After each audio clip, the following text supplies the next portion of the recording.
dalam gelapnya malam di markas Batalion 834 WM. Sebuah tragedi yang seharusnya tidak pernah terjadi justru merenggut nyawa seorang prajurit muda bernama Prada Laki Namo. Berbulan-bulan kasus ini dikelilingi kejanggalan, mulai dari penganiayaan brutal, laporan yang tertunda, hingga misteri uang ratusan juta yang tak pernah sampai ke tangan keluarga korban. Namun kini, satu persatu tirai mulai terbuka. Kesaksian Komandan Batalion Letkol Infantri Justik Handinata serta penjelasan tajam dari ahli pidana militer Kolonel CHK, Purnawirawan, Dedi Manafe mengungkap 3 fakta mengejutkan. Adanya dugaan pembunuhan berencana, kondisi para pelaku yang berada dalam keadaan mabuk, dan kejanggalan besar di balik uang 220 juta rupiah yang disebut sebagai bentuk penyesalan. Persidangan demi persidangan berubah menjadi panggung pengungkapan kebenaran.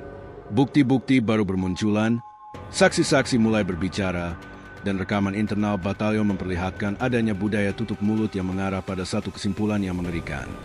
Bahwa Prada Laki tidak hanya dianiaya, ia mungkin menjadi korban perbuatan yang terencana, ditutupi, dan nyaris berhasil disembunyikan. Dalam serial narasi ini, kita masuk lebih dalam ke setiap detail persidangan, menyusun kepingan fakta demi fakta, hingga akhirnya membongkar kebenaran di balik kematian seorang prajurit yang seharusnya dilindungi oleh rekan-rekannya sendiri. Selamat datang dan kembali lagi di channel Bicara Saja. Mari kita lanjut lagi ceritanya. Letkol Justik bersaksi, malam penganiayaan itu mulai terungkap. Ruang sidang Auditorat Militer 319 Kupang siang itu terasa jauh lebih hening dibanding hari-hari sebelumnya. Langit di luar memantulkan cahaya putih yang masuk melalui jendela besar di sisi kiri ruangan. Namun suasana yang muncul justru gelap dan penuh tekanan. Deretan kursi kayu dipenuhi keluarga korban, prajurit, wartawan, dan beberapa anggota militer yang diutus untuk memantau jalannya persidangan. Di barisan paling depan, duduklah Hera Namo, kakak perempuan Prada Laki. Wajahnya pucat, matanya merah.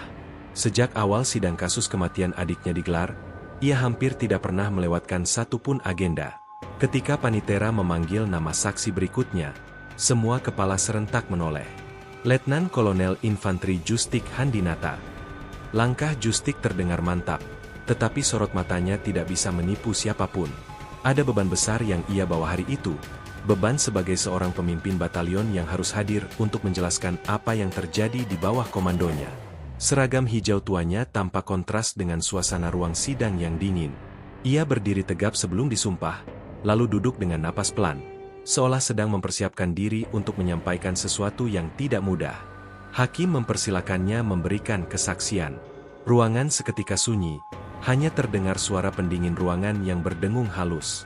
Letkol Justik, tanya auditor membuka sesi, kami ingin Anda menjelaskan apa yang Anda ketahui mengenai malam kejadian yang melibatkan Prada Laki Namo. Justik menelan ludah, tampak berpikir sejenak, lalu menjawab dengan suara yang dalam namun sedikit bergetar. Saya mengetahui kejadian itu tidak secara langsung, Yang Mulia. Namun saya menerima laporan dari salah satu perwira saya, Letu Infantri Ahmad Faizal. Ia berhenti sebentar. Semua mata tertuju padanya. Letu Faizal menyampaikan bahwa para terdakwa, Pratu Ahmad Ahda, Pratu Emiliano de Araujo, Pratu Petrus Nong Brian Semi, dan Pratu Aprianto Raja, pulang ke markas dalam kondisi mabuk. Hera Namo menunduk, menutup mulut dengan kedua tangannya.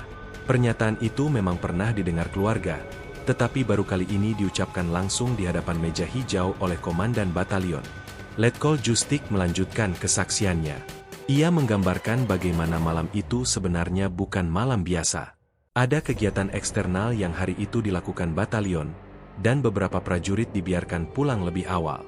Namun yang membuatnya terkejut adalah laporan bahwa 4 prajurit yang kini duduk sebagai terdakwa kembali dalam kondisi hilang kendali. Letu Faizal mengatakan kepada saya, ucap Justik, bahwa para terdakwa bukan hanya mabuk, tetapi juga terlihat agresif dan emosi tak stabil. Mereka berjalan sempoyongan, namun bersikeras ingin menemui Prada Laki di barak. Auditor mencondongkan tubuhnya, kondisi mabuk, tetapi tetap berinisiatif mendatangi korban. Apakah itu benar? Benar, jawab Justik pelan, tetapi tegas. Mereka mencari Laki dalam keadaan tidak wajar. Pernyataan itu membuat seluruh ruang sidang seolah mengencang. Mabuk dan agresif adalah kombinasi berbahaya bagi siapapun, tetapi dalam lingkungan militer, di mana tindakan kecil saja bisa berujung fatal, kondisi itu menjadi pertanda buruk. Hakim kemudian menanyakan bagaimana hubungan antara para terdakwa dan Pradalaki sebelum insiden. Letkol Justik menarik napas panjang sebelum menjawab. Hubungan mereka tidak sepenuhnya harmonis. Ada beberapa teguran, ada friksi dalam tugas, dan ada tekanan dari senior ke junior. Tetapi saya tidak mengira akan berujung pada kekerasan seperti ini. Hera menggigit bibirnya, berusaha menahan emosi.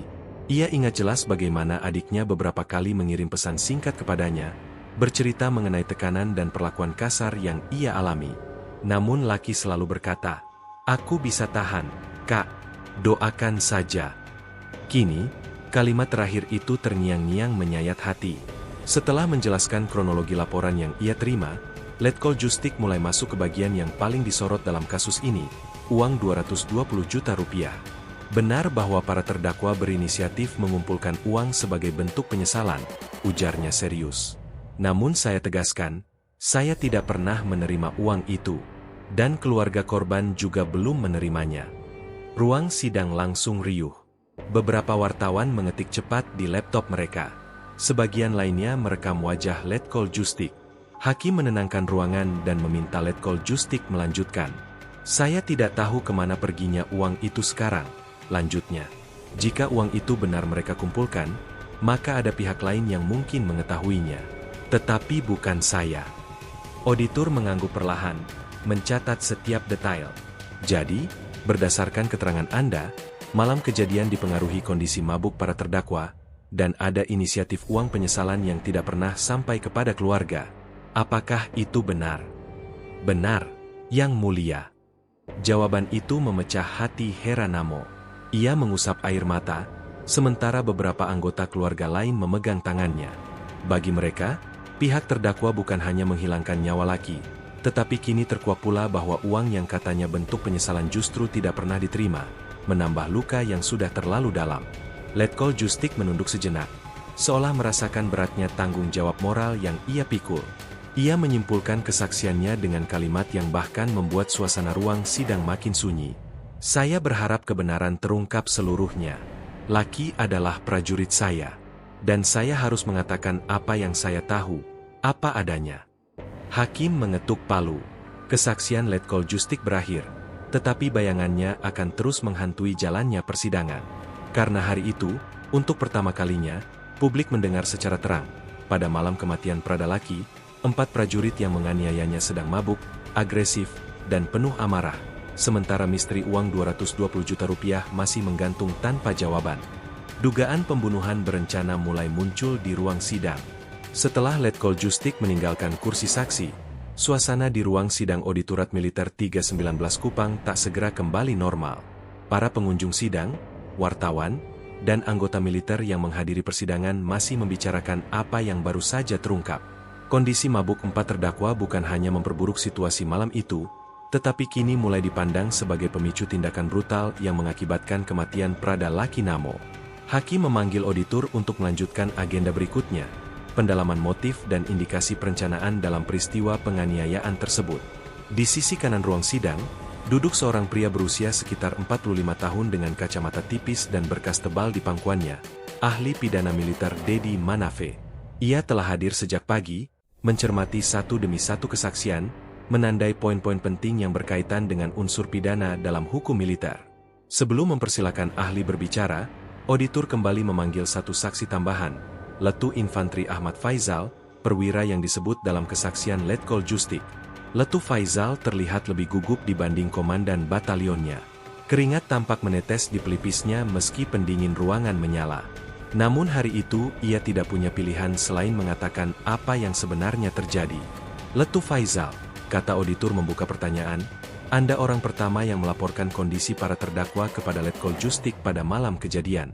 Apa yang Anda lihat?" Faizal menelan ludah. Ia menatap sejenak ke arah keluarga Pradalaki sebelum menjawab. "Ketika mereka kembali ke markas, saya melihat mereka berjalan tidak stabil.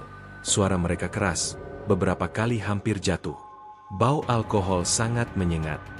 Hakim mengangkat alisnya. "Apakah Anda melihat langsung mereka mendatangi Pradalaki?" "Saya melihat mereka menuju barak tempat Laki berada. jawabnya pelan. Mereka terlihat marah.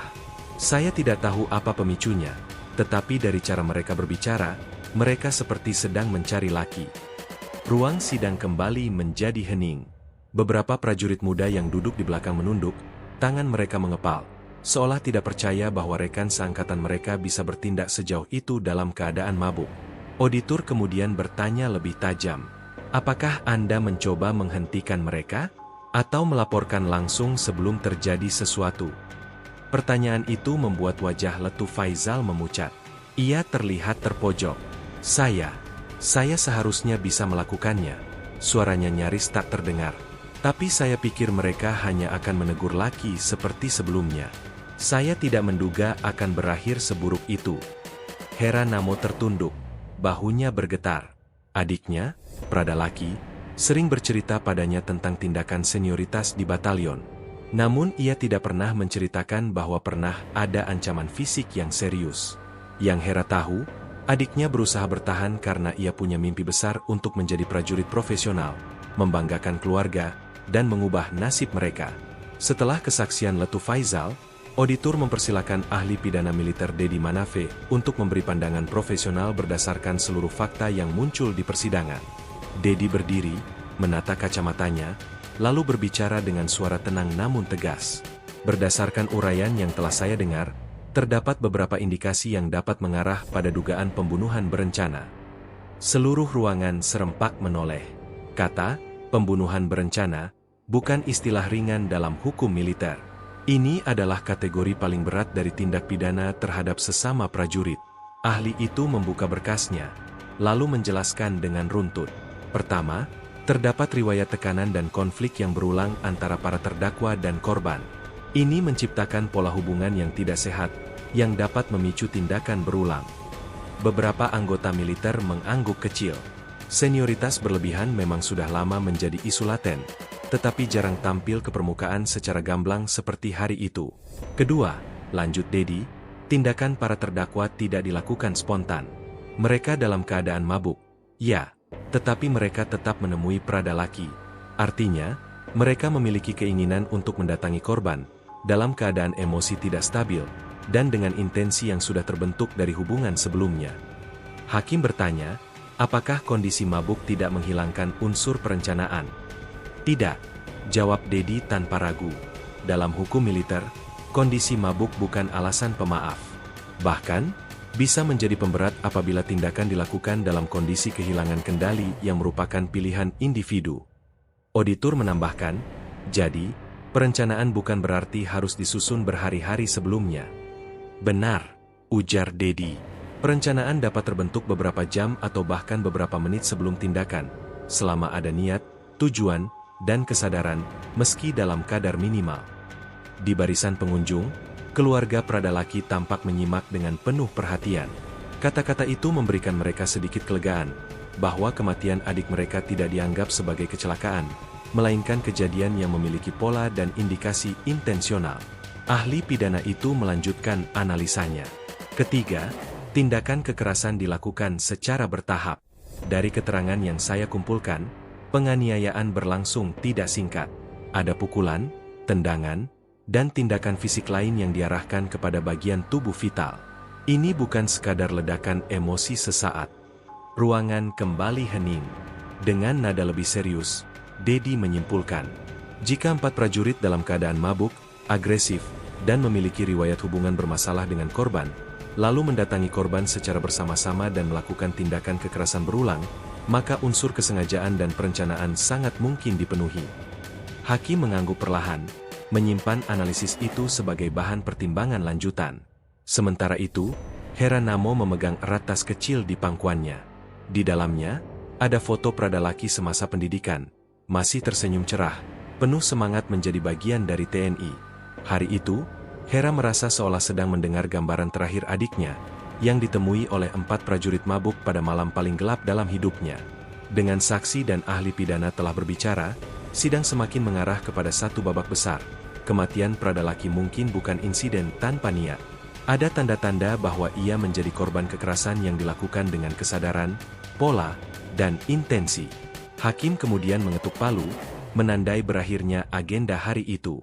Namun sebelum semua orang berdiri, auditor menegaskan bahwa esok hari sidang akan memasuki topik sensitif lainnya, misteri uang 220 juta rupiah, sebuah fakta yang dapat membuka lapisan baru dari kasus tragis ini. Misteri uang 220 juta rupiah, penyesalan atau upaya menutup jejak. Hari berikutnya, ruang sidang Auditorat Militer 319 Kupang kembali dipenuhi orang sebelum sidang dimulai. Berita mengenai analisis ahli pidana militer Dedi Manafe tentang dugaan pembunuhan berencana telah menyebar sejak semalam.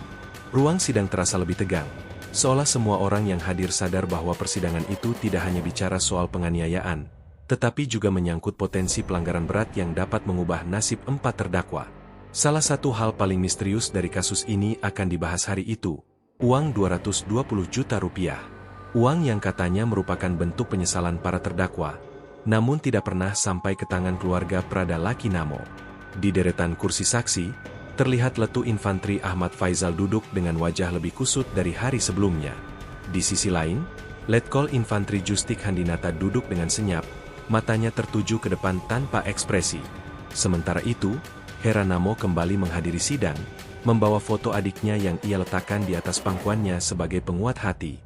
Tepat pukul 9, hakim memasuki ruangan. Ketukan palu mengawali sesi baru yang langsung terasa berbeda dari sebelumnya. Sidang hari ini akan mendalami keberadaan uang sejumlah 220 juta rupiah, ujar hakim dengan suara pelan namun menusuk. Kami akan mendengar keterangan para saksi terkait sumber, tujuan, dan status uang tersebut. Auditor berdiri, memulai dengan memanggil saksi pertama hari itu, Letkol Infantri Justik Handinata. Justik melangkah ke kursi saksi dengan langkah yang sama tenangnya seperti kemarin, namun sorot matanya menunjukkan kewaspadaan. Tidak ada satupun perwira yang nyaman berada di posisi menjelaskan uang dalam jumlah besar yang tiba-tiba muncul dalam sebuah kasus penganiayaan berat. Letkol Justik, ujar auditor, kemarin Anda menyampaikan bahwa para terdakwa berinisiatif mengumpulkan uang 220 juta rupiah sebagai bentuk penyesalan. Bisa Anda jelaskan lebih rinci bagaimana Anda mengetahui hal itu? Justik menarik napas dalam. Saya mengetahui informasi itu dari Letu Faizal. Ia menyampaikan bahwa para terdakwa merasa bersalah dan mencoba mengumpulkan sejumlah uang. Hakim menatapnya tajam. Apa bentuk penyesalan yang mereka maksud? Saya tidak tahu pasti, Yang Mulia. Namun saya memahami itu sebagai bentuk tanggung jawab moral, atau setidaknya pengakuan bersalah. Hera yang duduk di barisan depan menggigit bibirnya, menahan luapan emosi. Baginya, kata penyesalan menjadi ironi besar. Adiknya, Prada Laki, sudah tidak bernyawa lagi, dan uang sebesar apapun tidak akan mengubah kenyataan itu. Apakah Anda pernah melihat uangnya? Tanya hakim. Tidak, jawab Justik. Saya tidak pernah memegang, melihat, atau menerima uang tersebut. Apakah keluarga Prada Laki telah menerima uang itu? Tanya auditor. Setahu saya, belum, tegas Letkol Justik. Ruangan bergemuruh. Beberapa pengunjung saling berbisik. Wartawan langsung mengetik cepat, menangkap detail yang dapat menjadi judul berita pagi berikutnya. Sebelum hakim menenangkan ruangan, auditor memanggil saksi kedua, Letu Infantri Ahmad Faizal. Faizal melangkah perlahan, wajahnya tampak lebih pucat dari biasanya. Jelas bahwa topik hari ini membuatnya lebih tertekan dibanding ketika ia menjelaskan kondisi mabuk para terdakwa kemarin. Auditor langsung memasuki inti pertanyaan.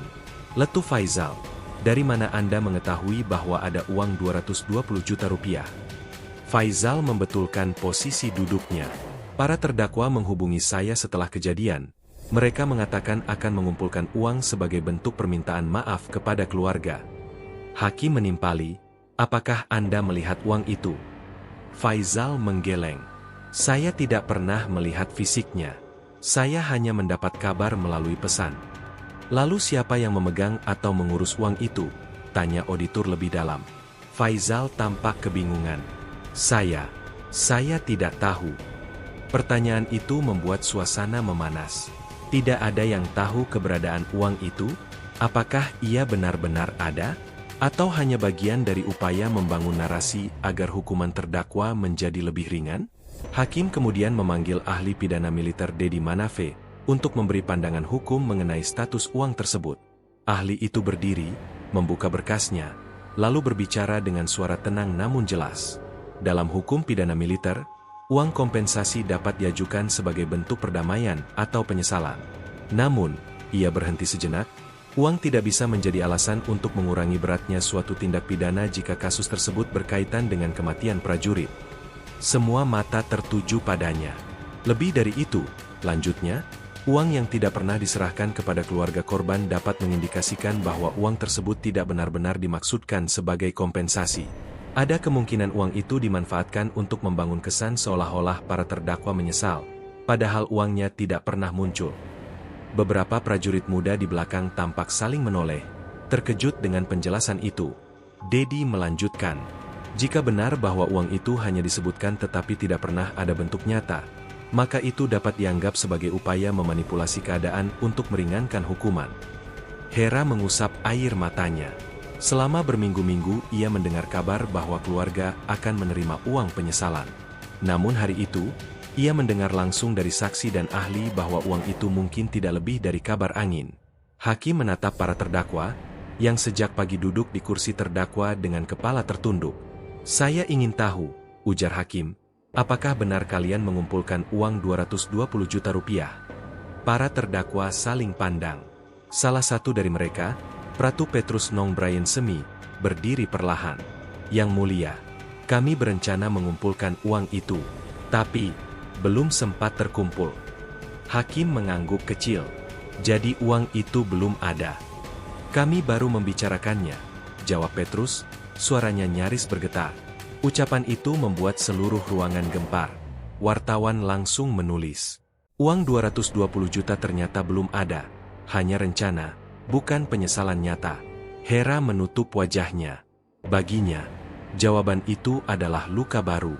Hakim menghela napas berat. Dengan demikian, klaim mengenai uang 220 juta rupiah tidak memiliki dasar kuat. Ahli pidana menambahkan, hal tersebut memperkuat dugaan bahwa para terdakwa tidak memiliki itikat baik setelah kejadian. Sidang hari itu ditutup dengan ketukan palu yang terasa seperti gema panjang yang menampar seluruh ruangan. Di luar ruang sidang, wartawan mengejar letkol Justik dan ahli pidana, tetapi keduanya menolak berkomentar. Hari itu, fakta-fakta baru telah terkuak, bukan hanya mengenai kekerasan yang dialami Pradalaki, tetapi juga mengenai bentuk penyesalan yang ternyata hanya sebatas wacana. Namun sidang belum selesai. Besok, agenda semakin berat.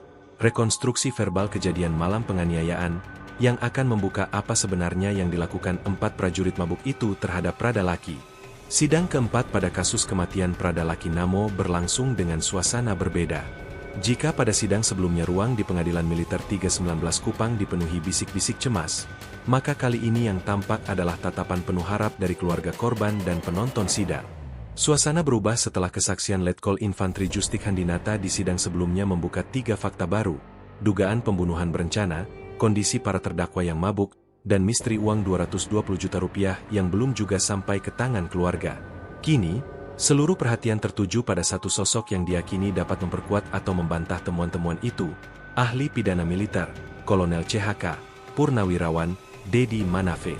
Dedi memasuki ruang sidang dengan setumpuk berkas dan wajah serius, seolah sudah tahu betapa beratnya beban yang menanti di meja persidangan. Ia duduk di kursi saksi, di depan majelis hakim yang diketuai Kolonel CKM Darmawan. Tepat di barisan depan, keluarga laki duduk memandangi saksi ahli itu tanpa berkedip, terutama kakak kandung laki, Reno Namo, yang sejak sidang pertama hampir tak pernah menundukkan kepala. Baginya, setiap kalimat saksi bisa menjadi potongan puzzle yang selama berbulan-bulan tak kunjung lengkap. Setelah proses pembukaan, jaksa auditor mulai menggiring saksi ahli pada pokok persoalan.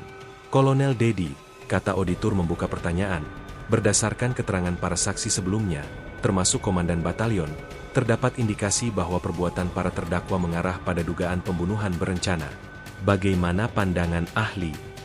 Dedi menarik napas panjang. "Dalam hukum pidana militer," jawabnya, "indikasi pembunuhan berencana dapat dilihat dari pola pergerakan, intensitas kekerasan, posisi para pelaku, dan siapa yang memberikan komando."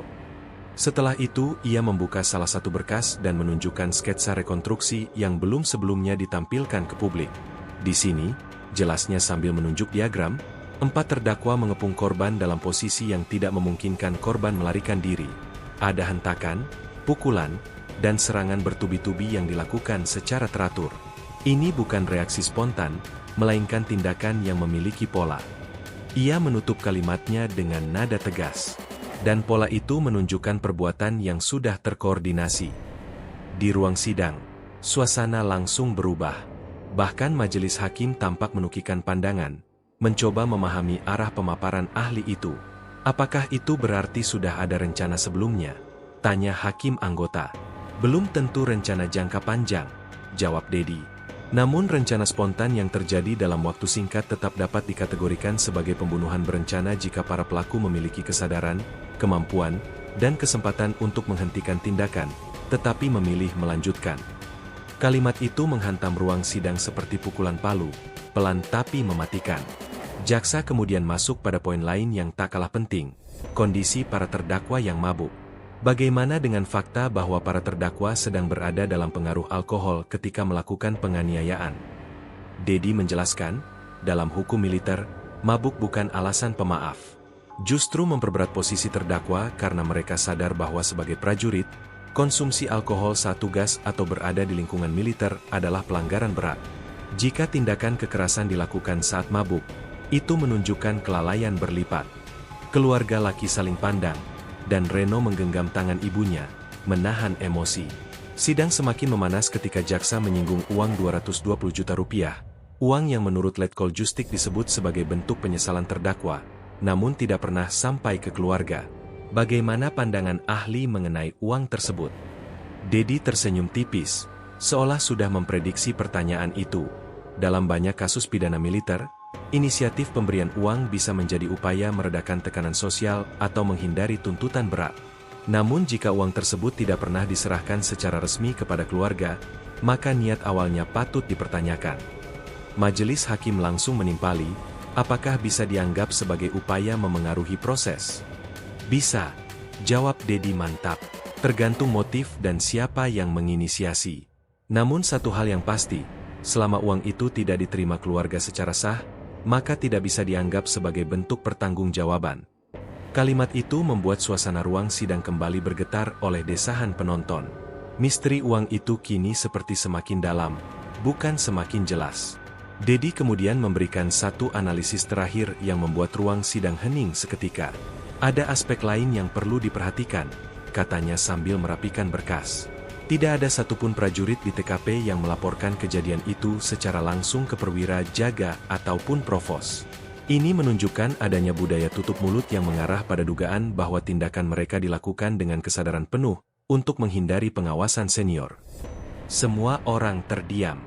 Jaksa menutup pemberian pertanyaan, dan majelis hakim pun menutup sesi pemeriksaan saksi ahli hari itu. Saat sidang berakhir, Reno menerawang jauh, seolah untuk pertama kalinya melihat secerca harapan bahwa kematian adiknya mungkin benar-benar akan mendapat keadilan. Sementara itu, para terdakwa menunduk dalam-dalam, entah karena menyesal, atau karena takut. Yang jelas, satu hal menjadi pasti, benang merah kasus ini tidak lagi kusut seperti sebelumnya. Dengan kesaksian kedua tokoh penting ini, arah persidangan mulai bergerak menuju satu titik yang selama ini selalu dihindari, kemungkinan bahwa Prada Lakinamo memang menjadi korban pembunuhan yang tidak hanya kejam, tetapi juga terencana. Sidang berikutnya akan menjadi penentu. Apakah semua temuan ini akan mengarah pada pemidanaan maksimal? Atau adakah fakta lain yang lebih gelap menunggu untuk terungkap? Hari kelima persidangan kasus kematian Prada Lakinamo menjadi titik balik yang tak terduga. Jika sebelumnya sidang fokus pada kesaksian Komandan Batalion Letkol Infantri Justik Handinata dan ahli pidana militer Kolonel CHK, Purnawirawan, Dedi Manafe, maka hari ini suasana berubah total. Jaksa auditor memasuki ruang sidang dengan raut wajah penuh keyakinan, membawa sebuah map tebal bersegel merah. Tidak ada satupun yang mengetahui isinya, termasuk para penasihat hukum terdakwa yang terlihat gelisah sejak pagi. Ruang sidang sudah penuh sejak pukul 8 pagi. Keluarga laki menempati barisan depan seperti biasa. Reno, kakak korban, duduk tegak dengan tangan mengepal di paha, sementara ibunya menunduk sambil menggenggam tas kecil yang sejak sidang pertama tidak pernah ia lepaskan. Mereka seperti tahu bahwa hari ini bukan hari biasa. Ada sesuatu yang lain. Majelis hakim memasuki ruangan. Suasana langsung hening. Setelah pembukaan, Jaksa berdiri dan meminta izin untuk mengajukan bukti baru yang disebut sebagai dokumen L17. Hakim ketua mengangguk, memberi persetujuan. Ketika jaksa membuka map merah itu, gema bisikan memenuhi ruang sidang. Ia mengeluarkan transkrip setebal lebih dari 20 halaman. Majelis yang terhormat, kata jaksa, kami menerima rekaman komunikasi internal Batalion 834 WM yang terjadi pada malam sebelum dan sesudah penganiayaan terhadap Prada Laki Namo. Rekaman ini diserahkan oleh salah satu perwira unit yang meminta identitasnya dirahasiakan. Ruang sidang bergemuruh. Para terdakwa saling pandang. Wajah mereka tampak memucat. Rekaman pertama diperdengarkan. Suaranya tidak terlalu jelas, tetapi cukup untuk dikenali sebagai suara prajurit yang bertugas malam itu. Terdengar percakapan singkat. Sudah, jangan ribut. Dia sudah tidak gerak. Diikuti suara lain. Kita bilang saja dia mabuk jatuh. Hakim langsung menajamkan pandangan. Para penonton sidang terhenyak. Reno memegang kepala, ibunya mulai menangis pelan. Ini adalah pertama kalinya bukti langsung yang mengarah pada upaya menutupi kejadian muncul di persidangan. Jaksa melanjutkan dengan potongan rekaman lain. Kali ini terdengar lebih jelas. Mereka masih di gudang logistik. Semuanya mabuk. Laki juga ada di sana. Seseorang bertanya, siapa pimpinan jaga malam ini? Letu Faizal. Tapi dia bilang jangan ada laporan dulu. Tepat setelah bagian itu, penasihat hukum terdakwa berdiri dan mengajukan keberatan. Mereka mengatakan rekaman itu tidak sah karena tidak melalui prosedur formal penyadapan. Namun hakim ketua menolak keberatan tersebut. Ini bukan hasil penyadapan, jawabnya tegas. Ini rekaman internal yang diserahkan oleh personel batalion. Majelis menerima sebagai bukti pendukung. Keputusan itu membuat para terdakwa semakin terpojok. Pratu Petrus terlihat berusaha menenangkan napas, sementara Pratu Aprianto berkali-kali meneguk air putih. Jaksa kemudian membuka halaman selanjutnya. Majelis, di rekaman berikut, ada percakapan mengenai uang 220 juta rupiah yang disebut Letkol Justik sebagai bentuk penyesalan para terdakwa. Rekaman diperdengarkan. Kita kumpulkan uang saja. Biar cepat selesai urusan ini. Ada 50 juta dari saya, sisanya bagi 4. Pokoknya jangan sampai keluarga ribut. Komandan sudah mulai tanya-tanya. Ruang sidang kembali bergetar oleh bisikan. Inilah yang selama ini menjadi misteri. Uang 220 juta rupiah yang tak pernah sampai ke tangan keluarga. Rekaman itu menunjukkan bahwa uang tersebut bukanlah bentuk penyesalan tulus, melainkan upaya internal untuk meredam kegaduhan. Lebih buruk lagi, fakta bahwa uang itu tidak pernah diserahkan menggambarkan adanya rencana yang gagal atau mungkin dihentikan setelah situasi mencuat ke publik. Hakim kemudian memanggil saksi tambahan yang hadir hari itu, Sersan 2 Ilham, anggota staf logistik yang bertugas pada malam kejadian. Wajahnya tampak tegang, tetapi ia berusaha bersikap tenang. Apakah saudara mengenali percakapan dalam rekaman? Tanya hakim. Saya mengenali sebagian suara, yang mulia, jawabnya pelan. Itu suara Pratu Ahda dan Petrus. Apakah benar mereka berada di gudang logistik dalam kondisi mabuk? Ilham mengangguk. Benar. Mereka minum dari sore. Laki dibawa masuk sekitar pukul 20. Apakah ada perintah untuk tidak melapor? Tanya hakim kembali. Letu Faizal bilang nanti saja. Katanya tunggu semua tenang dulu. Pernyataan itu membuat suasana ruang sidang seakan berhenti bernapas. Letkol Justik sebelumnya memang menyebut nama Letu Faizal sebagai orang yang menyampaikan bahwa para terdakwa sedang mabuk. Namun melalui kesaksian Ilham, perannya tampak lebih besar. Ia bukan sekadar pemberi informasi, tetapi juga orang yang meminta agar kejadian tidak segera dilaporkan. Ini menjadi babak baru dalam kasus ini.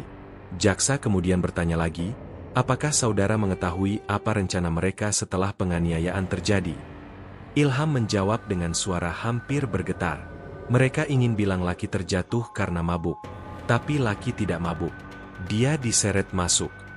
Keluarga Laki langsung menangis. Reno mengusap wajahnya dan menatap majelis hakim penuh harap. Hakim ketua menutup sidang dengan suara tegas dan datar. Dengan bukti baru ini, majelis akan mempertimbangkan pemanggilan saksi tambahan serta kemungkinan memperluas objek pemeriksaan. Sidang dilanjutkan pada hari berikutnya. Para terdakwa digiring keluar tanpa satu kata pun. Wajah mereka pucat, seolah sadar bahwa lingkaran yang menjerat mereka kini semakin kecil. Di luar gedung, wartawan sudah menunggu. Sorotan kamera menyala, tetapi keluarga Lucky memilih lewat pintu samping. Mereka tidak ingin bicara. Hari ini bukan hari untuk komentar. Hari ini adalah hari ketika pecahan puzzle terakhir mulai memperlihatkan satu gambaran besar. Bahwa kematian Prada Lucky Namo bukan sekadar kekerasan biasa, bukan kecelakaan, bukan salah paham, tetapi sebuah rangkaian tindakan terkoordinasi yang sejak awal menunjukkan tanda-tanda perencanaan, penutupan informasi, dan kegagalan moral yang dilakukan oleh 4 prajurit yang seharusnya menjadi rekan seperjuangan.